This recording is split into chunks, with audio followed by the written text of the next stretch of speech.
Hey everyone, in today's video, I'm keeping a promise that I made to you to keep you informed about a sweeping piece of Social Security reform that's currently making its way through the legislative process. In this video, I had the opportunity to catch up with Representative John Larson and talk to him about this bill. Now, this is important because he is the sponsor of this bill. He introduced this all the way back in 2014. Previously, I thought this was 2017, but goes all the way back to 2014. He was able to revive it in 2017, but now things have changed and it does look like this may pass the House. So I was able to ask him about some of the key components of this bill.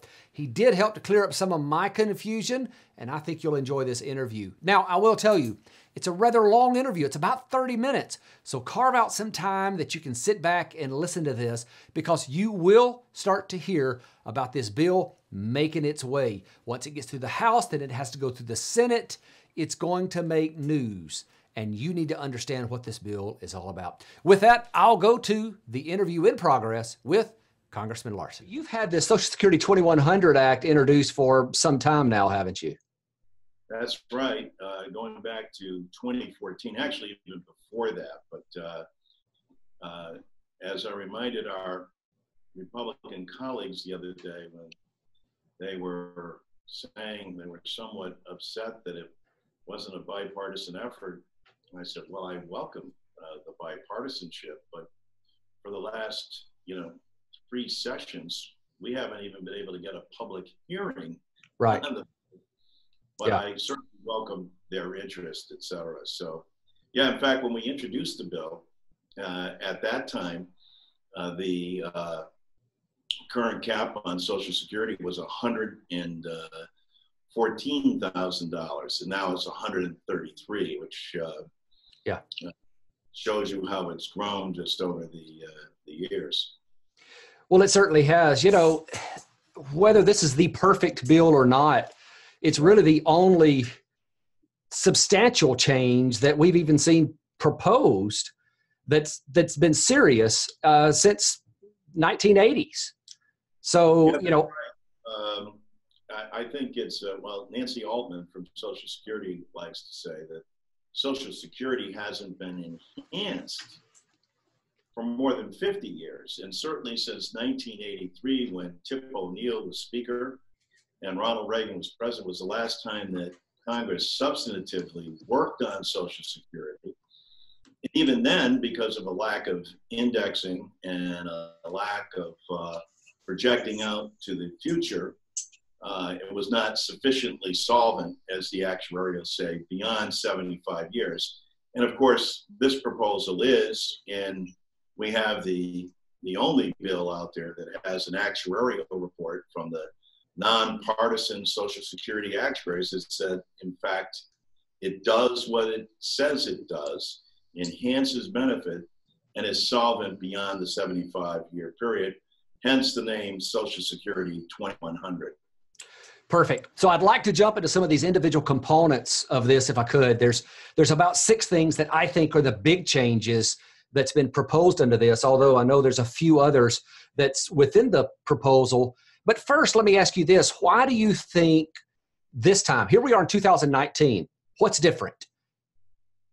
Well, I think there's so much interest, and because of what transpired back in 2008, the end of defined benefit contributions, and people who have 401ks saw them become 101ks. And so many people, imagine if you're 55, 56 years old in 2008, is there the time for you to make up that investment? And then understanding, even though your 401k became a 101k, your Social Security was there for you and never missed a payment. Yeah. I think also the understanding of what Social Security does beyond just a pension guarantee, it also is there as a death benefit, a spousal and dependent coverage, and a disability benefit as well. And where could you get that on the open market today? And so it's America's most important insurance program. And frankly, for a number of years, my erstwhile colleagues on the other side have been saying that, no, this is an entitlement program and we need entitlement reform. And by that, they mean raising the age, which is a benefit cut, or actually cutting benefits the older you are. Neither of which, from a common sense standpoint, make any sense or have any credibility with people that are on Social Security currently. Understood. So this is effectively the fifth year since you first introduced this bill, first in 2014. Here we are in 2019. And so I want to come back maybe in a few minutes to why you think the prospects for this at least passing the House, and I'd like to look at the future beyond that. But first, I want to dig into some of these specifics of this bill. The first one is the average 2% across the board increase. Now, it looks like that's going to be accomplished by simply changing the bend point formula a bit, where that first, I think in 2019, $926 in indexed earnings credits your benefit by 90%. Your proposal is simply saying, let's increase that to 93%. That's correct. Which means that that based on an average benefit, that's where that 2% number comes from. But in actuality, it's going to be a higher percent for those people who have less than an average benefit and a lower percentage increase for those people who have a higher benefit, right? That is correct also. And the goal here is both to understand the number of people who, another proposal is, along with the 2% across the board, is that we create a new threshold for the floor of Social Security, which is 125% of poverty. Why? Because when we looked at these figures with the actuaries, what we saw is that there were more than 3 million women who were living, who were receiving Social Security, who worked their quarters, who had put in their time, but were receiving less than, they were receiving below poverty levels by current government standards. And about 2 million men. So there are about 5 million fellow Americans who are on Social Security but are living in poverty, and it's the only benefit that they have. And so by both making the modest 2% increase and then having the new floor of 125%, we lift a lot of people, 5 million to be exact, out of poverty. Certainly.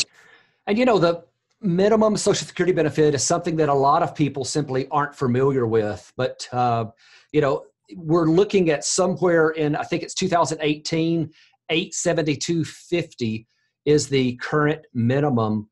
And what you're proposing is to increase that for an individual who has 30 years of covered earnings. And maybe those years were low earnings, but we're saying, hey, the lowest your full retirement age benefit is going to be, if I look at the current poverty level at least, if at 125% of that, that's somewhere around $1,200 a month. So a substantial increase for those who are at that bottom, the minimum Social Security benefit. That's right. I mean, no one's getting wealthy on this by any stretch of the imagination.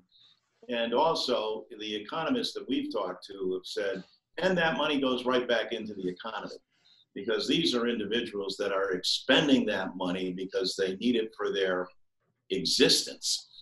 Just merely sustain themselves in this day and age with the cost of living increases that they incur and just getting by. So we look at it as productive from several different levels. Perfect. Let's hit the new inflation method that you're proposing as well. For years, I believe since 1979, I may not have that number correct, but it's somewhere in there. The Social Security Administration has used the CPIW as the inflation increase for Social Security. Prior to that, I think it was just set by Congress. But 1979, they changed it. You're suggesting that they switch over to the CPIE, which is the Consumer Price Index for elderly, right? That's correct. What is it about that you like? Well, what I like about it, first of all, it's understood by a number of seniors, because this is something that the AARP has been pushing for a number of years. And because as you're well aware of, the expenditures that seniors make are different than, say, millennials. They're not out buying a brand new car, they get the new technology in their homes, et cetera. But they are making increased doctor visits, nutritional concerns, physical therapy, heating and cooling their home, the basics, again, of existence. And so when they're factored into this, by the studies that have been accumulated, they would be more consistent in terms of the cost of living increase, other than just factoring in the CPI in general, whereas seniors can attest to, many years they've gotten no increase whatsoever. Yeah. So this is meant to be more sensitive towards the spending habits of older Americans. That's correct. So I've covered the Social Security 2100 Act in a video that I released, I believe it was last week. And it's had a number of comments that have come in. A lot of these have been positive, but someone did raise an interesting question that, frankly, I haven't even thought of until they raised it. They said, so Devin, what happens if the CPIE has a lower number than the CPIW? And we end up in a year where we would have gotten a higher increase, but we end up with a lower increase. Is there something in place to catch that? Or is it just, we're going to switch to this new method and take those increases as they come? Well, there's no countervailing balance to that, and is that possible that that could be the case? Yes. Is it probable that that's going to be the case? Probably not. And so that was, it's not as though CPIE hasn't been studied, and certainly economically or actuarially, you could make the assumption that it is possible that that happens, but in reality, I don't see the cost of heating and cooling your homes going down. The nutrition, the physical therapy, the prescription drugs, the things in the formula that are there. And, you have to trust that the AARP and the economists that have been looking at this did a pretty thorough job, and I think they have, in terms of coming up with a formula that would work. Certainly. Let's move on then, and let's talk about the one thing that has me excited about this bill more than any of it, taxes. Yeah. We're getting ready to finally change the way Social Security benefits are taxed. Right now, we have a system that has been in place since the 80s, and then it was modified slightly in the 93 or 94, I believe. And so now you're coming out with more of a modified system. Tell me how that's going to work. Well, the way the old system worked, I think it's important for people to understand that back in 1983, they benchmarked an income. In the case of a single person, it was $24,000. So the earning of a person beyond $24,000 in aggregate would tax your Social Security. The same for a married couple, it was $32,000. Now that's 1983. And what I like to say to individuals, has anything changed since 1983? Right. Including the cost of living and different, of course they have. As is true of insurance as well, the costs have all gone up. So why not change that to $50,000 per individual and $100,000 per married couple, and then index that so that, and let the Social Security Administration be in charge of that, so that we don't have that situation where people could arguably say they're being double taxed. Yeah. On the Security. Which was something that wasn't added in back in the 80s when Social Security taxation was introduced. There was no indexing for inflation. So having that measure in, I think, gives a little bit of... and some have argued, I just was in a conversation with a conservative editorial board, and they said, well, some would think that they wanted that there purposely so that they didn't index it so that people could pay into the Social Security system to help it make it more solid. I said, well, I do not know the intent of people in 1983. I do know that it should have been indexed. And most people that I've talked to say including economists, this is unrealistic, and that money gets spent right back into the economy. So it ends up being a plus on so many different levels. And again, I would point out that nobody's getting wealthy on this. These are common sense, practical steps to help people in their old age deal with the vicissitudes of retirement and the economy in which they find themselves living currently.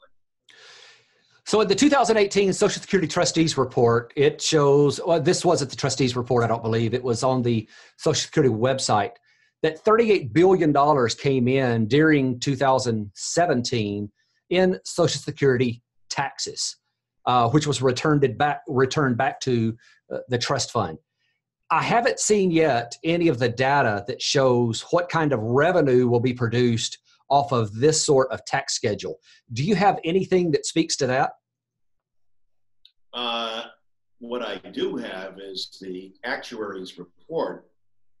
And what that shows is that, and it's the only piece of legislation out there currently that does have the Actuary Report, that essentially says this: everything this bill says it will do, it does. And it's actuarially sound beyond the 75-year requirement by law. But I have not, seen the numbers in terms of what this will bring in on an annual basis. I'm sure that they could be, you could extrapolate, and be happy to get that to you, but. Perfect. So then let's look at the last two things, which I would consider the big hurdles of this proposal, and that is the increase of the maximum taxable wages and the increase of the payroll tax. So let's hit that increase of the maximum tax first. When that was initially introduced, it was set to index with inflation. And so we have an increasing amount on an annual basis. In 2019, it is $132,900. What you're proposing in here is to have a bit of a gap where you pay taxes on the first $132,900, and that continues to index with inflation. And then there's this little hole, this donut hole, if you think about it in Medicare terms, where you pay no payroll tax. And then at $400,000, that picks back up and you start to pay payroll tax again. Right. From reading the bill, did I understand all of that correctly? You've got it exactly right. And it does create a donut hole. And, as I indicated before, when we first introduced the bill, it was $114,000. So every year, this is going to increase. But we also are aiming this at the middle class, and also wanting to create somewhat of a break, but also recognize at the same time that there's 10,000 baby boomers a day who become eligible for Social Security. So what do you do with that? So by lifting the cap on people making over $400,000 and then limiting that to 2% of what they could actually receive in terms back of benefit, they will get more of a benefit than someone making $50,000, but they'll be paying what a person paying $50,000, and by 2046, there'll be no longer any donut hole. Each year, it will incrementally change until 2046 that it disappears. But at the same token, this again, as the actuaries point out, provides us with a sustainable solvency for more than 75 years, and allows us to both give an increase of 2% across the board, make sure that nobody can retire into poverty by raising the floor to 125% of poverty, providing a modest tax break by changing that from 24 to 50,000 for an individual and 32 to 100,000 for a married couple, all of which should bring money back to the individual that they in turn spend back in our economy. And this, of course, all being sufficiently solvent, according to the actuaries, for beyond the 75 years, which should settle the argument amongst millennials that Social Security is not only going to be there, it's never missed a payment in its history. And it does more than just provide a pension. It's there for you in the event of a premature death. It provides spousal protection and dependent coverage. And it's also there as a disability policy. Yeah. All of which on the private market, you couldn't purchase as a single product. It's only because of the full faith and credit of the United States government and the fact that this insurance plan of your fellow citizens has been continually contributed to. The question is to always make sure that it is sufficiently solvent actuarially, and that's what our bill accomplishes. Perfect. So a couple of things that I pulled out of that. One is the current cap is going to continue to increase for inflation. The top cap, where it kicks back in, is not. It remains static. So what we see is where the maximum taxable cap gradually gets closer to that 400,000 mark, at which point, effectively, the maximum taxable wage cap has been eliminated. Correct. So what happens then to the excess earnings from an individual that has to get kicked back into paying payroll taxes? Do they get any credit to their Social Security benefit? Yeah, they got a 2% credit. Okay. So right now, where we have the bend points at 90%, about to change to 93, possibly 15 or 32%, 15%, you're suggesting that those excess earnings would increase the benefit by 2% of those excess earnings. Correct. Okay, perfect. Now, the one last thing then is the payroll taxes. You've in your proposal, you're saying that the payroll tax should increase by around 0.05% per year, all the way up until 2043, at which point the employer and the employee would each pay 7.4% for the Social Security portion, where right now it is at 6.2%. That's correct. And the reason, here's the rationale behind that. Number one, I have maintained, look, if they had indexed this accordingly back in 1983, we wouldn't be having this discussion, but they did not. And so what we proposed is a 1% increase overall, but then recognizing that, as you know, the employer pays half and the individual pays half, that if we were to phase that in over 25 years, we would be creating a form of indexing by phasing this in, but we would make the system sustainably solvent. And for a person making $50,000 a year, as I like to say, they would be paying 0.05%. I usually go, when I'm out on the stump, I usually hold up a Starbucks at this point, and I say to the individuals, how much does this Starbucks cost you? And the group, the audience would usually say, is it a latte? And I say, yes. They go, $4.50. I go, that's right. Or 9 weeks of Social Security payments if you're making $50,000 a year. Even that person making $400,000, right? It will cost more to buy a Starbucks latte than it will be able, than his Social Security payment will be that week because of the phasing process. I could tell you're used to saying that as that cup was handed to you at that point in the conversation. Perfect. Well, I think that covers the major components of that, but let me ask you this. What's the path forward for this bill? Yes, okay. You mentioned it at the outset, and I think you'll find this very interesting, and so will your viewers as well. Let's go back to 1983. Okay. And where people recognized that there was a crisis. And they said they had to come together to deal with it. Ronald Reagan was the president. He was avowedly opposed to Social Security, thought, like a lot of conservatives of the day, that we should have never gone down this path, that people ought to be able to lift themselves up by their own bootstraps, and that we didn't need this plan. You had Tip O'Neill on the other side who was saying, no, wait a minute.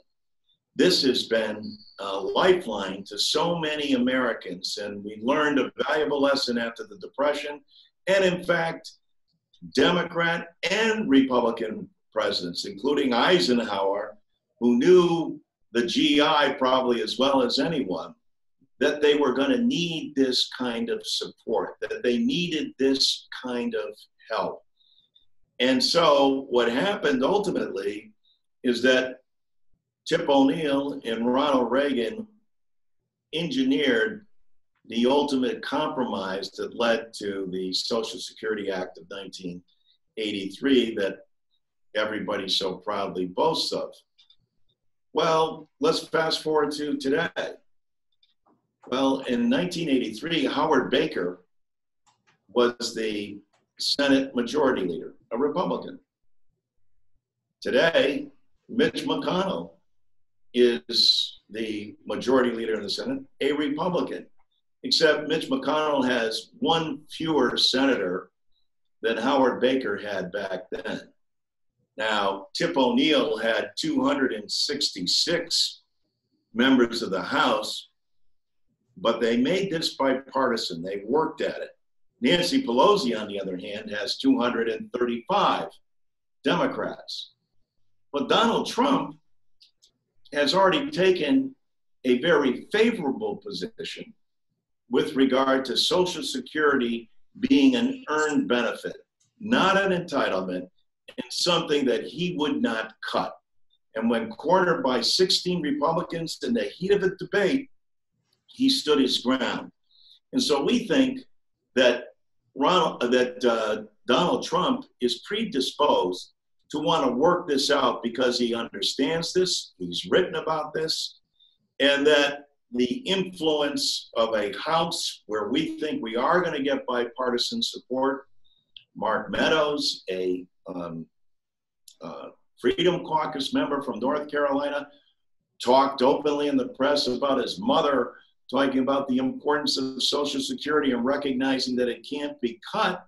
In fact, it needed to be expanded for those rural citizens in North Carolina and across this country. So we do feel that we have an opportunity not just to bring a bill forward, but to actually pass it and make it into law. And the example that I like to use is 1983, when the Speaker was a Democrat, the President was a Republican, and the Senate Majority Leader was a Republican. We have the exact same situation, a similar kind of urgency, and certainly a Speaker and even a President that's predisposed to doing the right thing for Social Security. So then, despite the reports, you don't necessarily believe this is dead on arrival if it hits the Senate? I do not. Perfect. So these wheels tend to drag slow. Chris Van Hollen and Dick Blumenthal, who have been very enthusiastic supporters of this, and we're excited about. We have presidential candidates who have been touting this on the stump, and so I think this is very much going to be part of the discussion as we go forward this year and into the next. Well, I can tell you there's a lot of interest in it. As we speak right now, around 50,000 of my viewers have watched the video that I made on this topic.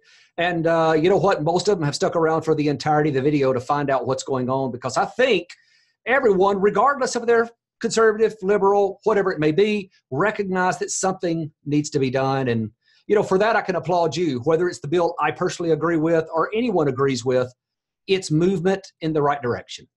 Well, I want to applaud you because a lot of people don't take the time to run through the numbers and to go through this and to see how it impacts people individually. And to your point, when people are looking at the numbers, they're not viewing these numbers in terms of whether it's a Democratic proposal or a Republican proposal. They're viewing the numbers in terms of how it's going to impact my life.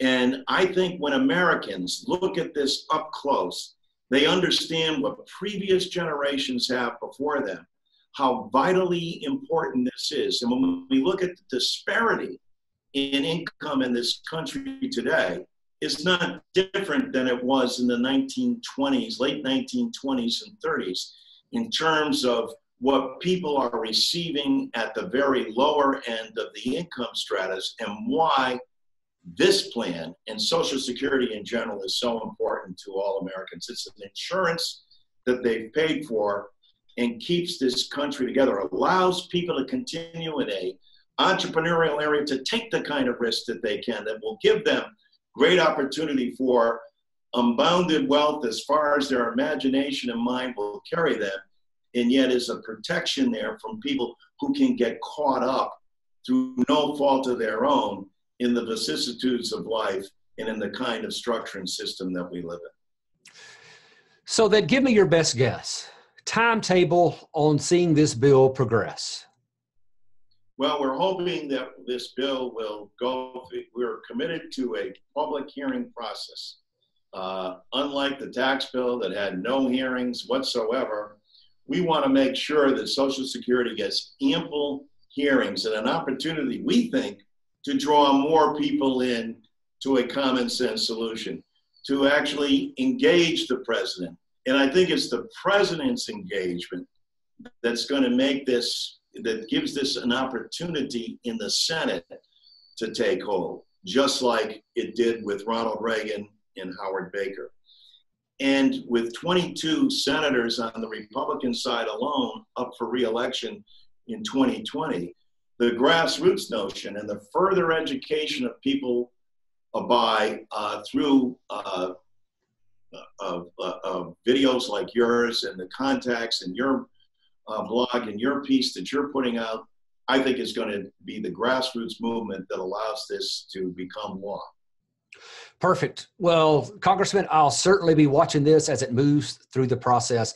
Thank you again so much for your time today. And if there are updates, I would love to get you back on here to talk about those. Thank you. All right. Have a great day. So I hope you enjoyed that interview. Listen, I'm going to keep you informed about everything that happens here. This bill is going to impact everyone, whether they're low income or high income, and I want you to understand how it's going to impact you. So subscribe to my channel if you haven't already. YouTube's a big place. You may never see me again if you don't. Well, thank you so much for watching. Have a fantastic day.